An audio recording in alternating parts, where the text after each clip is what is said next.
Hello everyone, welcome back to my channel. কেমন আছো তোমরা সবাই? আজকে চলে আসলাম তোমাদের মাঝখানে নতুন একটি ব্লগ নিয়ে।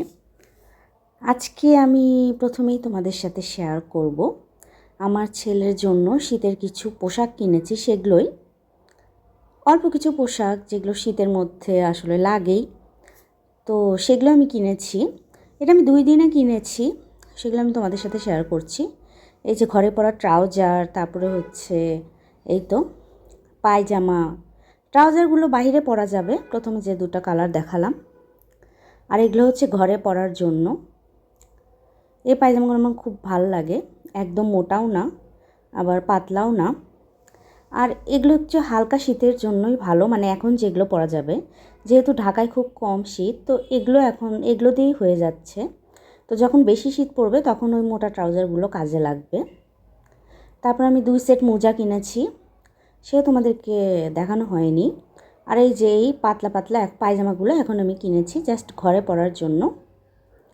এই তো এই পায়জামা এখন আমার চেকের জিনিসগুলো বেশি ভালো লাগে আমার ছেলের জন্য। আমার চেকের যে কোনো গেঞ্জি, প্যান্ট, শার্ট, তোমরা যেটাই বলো, আমার চেকের জিনিসগুলো ভাল লাগে। এবং ছেলেদের কিন্তু মানায়ও চেকের জিনিসগুলো, চেক প্রিন্ট থাকলে। তারপরে এই যে দেখো আমার সবচেয়ে পছন্দের জিনিস, এই আমার 4টা টি শার্ট আমার ছেলের জন্য। এই তো এটা একটা চেকের টি শার্ট। দেখো এই চেকের টি শার্টটা দেখে তো আমার মাথা খারাপ হয়ে গেছে। মানে আমার চেকের গেঞ্জিগুলো খুব ভাল লাগে, স্পেশালি আমার ছেলের জন্য। এই তো এগুলো কিন্তু আমি নিউ মার্কেট থেকে কিনেছি। এটা একটা লেখা আছে মাইনক্রাফট, তারপরে এই যে জিরাফের একটা ছবি দেওয়া, এটাও তো আমার খুব পছন্দ হয়েছে। এই টি শার্টগুলো খুবই সুন্দর লাগে বাচ্চাদের ট্রাউজারের সাথে বা জিন্স প্যান্টের সাথে পরলে। আর ছেলেদের তো ওরকম ফ্যাশন বদলায় না, তো এগুলোই এক টি শার্টের ভেতরেই হয়তো বিভিন্ন প্রিন্ট এরকম। দেখো এটাও আমার খুব পছন্দের একটা টি শার্ট।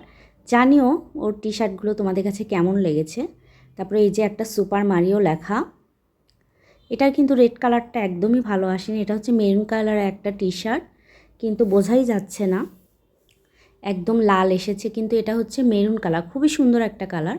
আর হাতেও আছে দেখো এরকম প্রিন্ট, খুব সুন্দর লিখেছে। আর এটাও আমার খুব বেশি পছন্দের, টুডেস মুড। এই দেখো এই কার্টুনগুলো কিন্তু আমরা ছোটোবেলায় দেখতাম, আমার খুবই প্রিয় কার্টুন ছিল, আমার কাছে খুব ভালো লাগে এই কার্টুনগুলো।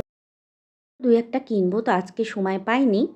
এরপরে আরেকদিন যেতে হবে আমাকে, কারণ ওর বাইরে পড়ার ড্রেসও, যেহেতু এখন বাচ্চারা একটু তাড়াতাড়ি গ্রোথ হয়, তো হচ্ছে ওদের জামাগুলো কিন্তু ছোটো হয়ে যায়, তো বাইরে পরার জন্য লাগবে 2-1টা। কারণ সামনে তো খুব মানে শীত পড়লে তখন আবার এগুলো হবে না, যেহেতু এগুলো ছোট হয়ে গেছে। তো বাইরে পরার জন্য এটা আমি সিঙ্গেল টি শার্ট কিনেছি, এখন একটু সেট কিনবো, টি শার্ট আর পায়জামা যেগুলো একসাথে। আমি কিন্তু আজকে সকাল সকালে মার্কেটে গিয়েছিলাম, তারপরে এসে আমি রান্নাটা বসিয়ে দিয়েছি। আমার ছেলে কয়েকদিন ধরে খুবই আর কি ঠান্ডা লেগেছে, সর্দি, যেটা মানে শীতকালে প্রত্যেকটা বাচ্চারই হয়। তো খাওয়া দাওয়ার তো আবার ওরকম অনিয়মিত, খেতে চাচ্ছে না কিছু, সেটা নিয়েই প্যারায় আছি। আমার ছেলের এই খাওয়ানো নিয়ে যে কি প্যারা কি বলবো, মানে ও কিছুই খেতে চায় না। এখনকার বাচ্চাদের, আমি প্রায় বাচ্চাদের এরকমই দেখি যে খাওয়া নিয়ে খুবই সমস্যা করে। যারা খায় তারা তো খুবই আসলে সেই বাবা মানে মারা খুব ব্লেসড, কিন্তু আমার ছেলেকে আমি খাওয়াতে খাওয়াতে হিমশিম খাই, ও খেতে চায় না কিচ্ছু। তো এই যে দেখো আজকে রান্না করব সিম্পলি আলু ভাজি, আর হচ্ছে আলু সিম দিয়ে একটা, রসুন দিয়ে একটা মাছ, ছোটো মাছের আর কি চচ্চড়ির মতো বলি আমরা। তো এই যে তেলের ভেতর কিন্তু কালিজিরা ফোড়ন দিয়েছি, তার ভেতর কয়েকটা আমি রসুন দিয়ে দিয়েছি। এই রান্নাটা রসুন ছাড়া কিন্তু একদমই ভালো লাগে না। আর এই দেখো আলুগুলো আমি সকালে কেটে রেখেছি, এই কারণে দেখো আলুগুলো একটু কালো হয়ে গেছে।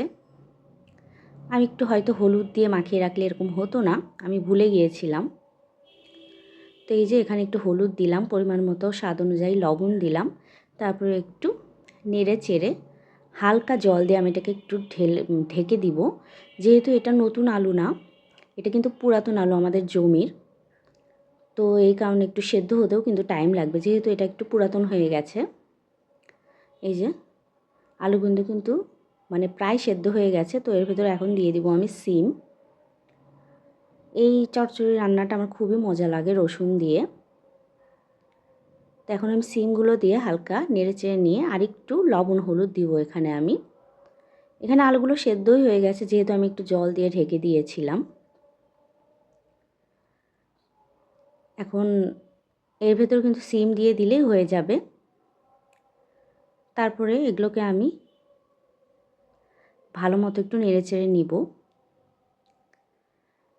এই ইউটিউবটা হচ্ছে আমাদের প্রত্যেকেরই একটা শখের জায়গা।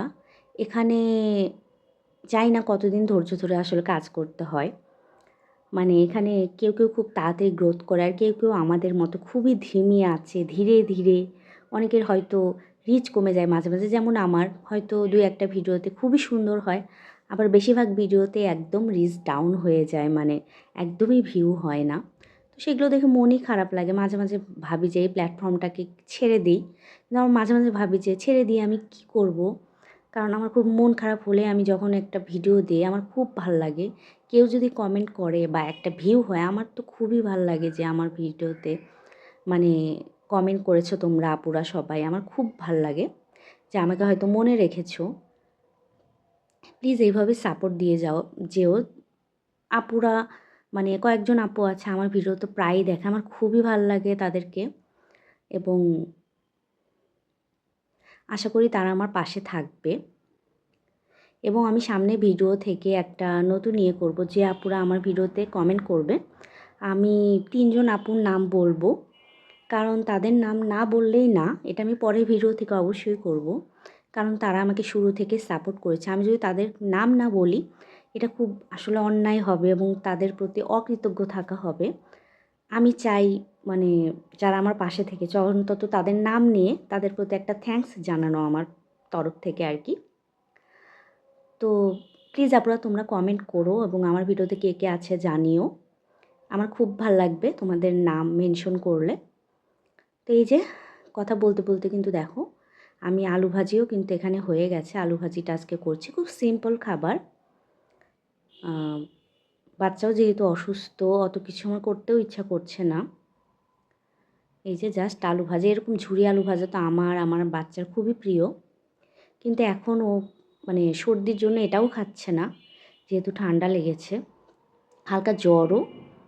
যেহেতু সর্দির জ্বর এটা বলবো, মানে সিজনাল আর কি, উইন্টারে প্রায় বাচ্চাদেরই হয়। তো এই যে আমার আলু ভাজাও কিন্তু হয়ে গেছে কথা বলতে বলতে। তো আজকে ভাবলাম যে একটু পিঠা করা যাক, ঝাল পিঠা। এই ঝাল পিঠা আমাদের সবারই খুব প্রিয়, বিশেষ করে আমার হাজবেন্ডের আর আমার মাও সবসময় এটা চেষ্টা করে মার বাসায় গেলে এই ঝাল পিঠাটা করতে। আমার খুবই প্রিয় একটা পিঠা, সব পিঠার মধ্যে এই ঝাল পিঠার তেলের পিঠা তো আমার খুব ভাল লাগে।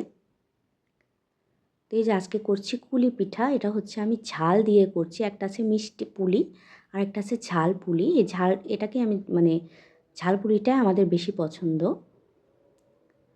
তো এই যে পুলিগুলো করে নিয়ে কিন্তু এবার আমিও পুলি বানিয়েছি। আমি কিন্তু ওইভাবে ভালো পারি না, কিন্তু এবার করেছি। আর ভেতরে একটা আলু ফুলকপি দিয়ে একটা পুর করেছে। অনেকে বাঁধাকপি দিয়েও করে, আমি করেছি হচ্ছে আলু আর ফুলকপি দিয়ে, খুব মজা লাগে খেতে। এটাকে আমি সিঙ্গারার মতো মুচমুচে করব। মুচমুচে এই পুলিটাই আমার বেশি ভালো লাগে। আবার অনেক সময় আমরা সেদ্ধ পুলিও করি, একদম গরম জলের ভেতর ছেড়ে দিয়ে। ওটা খাওয়া বেশি হেলদি, কিন্তু এটা খাওয়া বেশি টেস্টি। তো আমরা টেস্টি জিনিসই কিন্তু বেশি খেতে পছন্দ করি, যতটা মানে যতই আনহেলদি হোক একদিন তো খাওয়াই যায়। এই দেখো পুলিগুলো কিন্তু আমি ভেজেও নিয়েছি, একদম মুচমুচে করে, খুব ভাল লাগে খেতে। তোমরা বাসায় বানিয়ে দেখতে পারো। তো এই ছিল আজকে আমার ছোট্ট, মানে ছোট্ট না বলবো, ব্লগ ছিল। তোমাদের যদি আমার এই ভিডিওটি ভালো লেগে থাকে প্লিজ আমার ভিডিওতে একটি লাইক দিও, কমেন্ট করো, আমার চ্যানেলটি সাবস্ক্রাইব করে আমার পাশে থেকো। আজকের মতো এ পর্যন্তই। ভালো থেকো, দেখা হবে নেক্সট ভিডিওতে। বাই।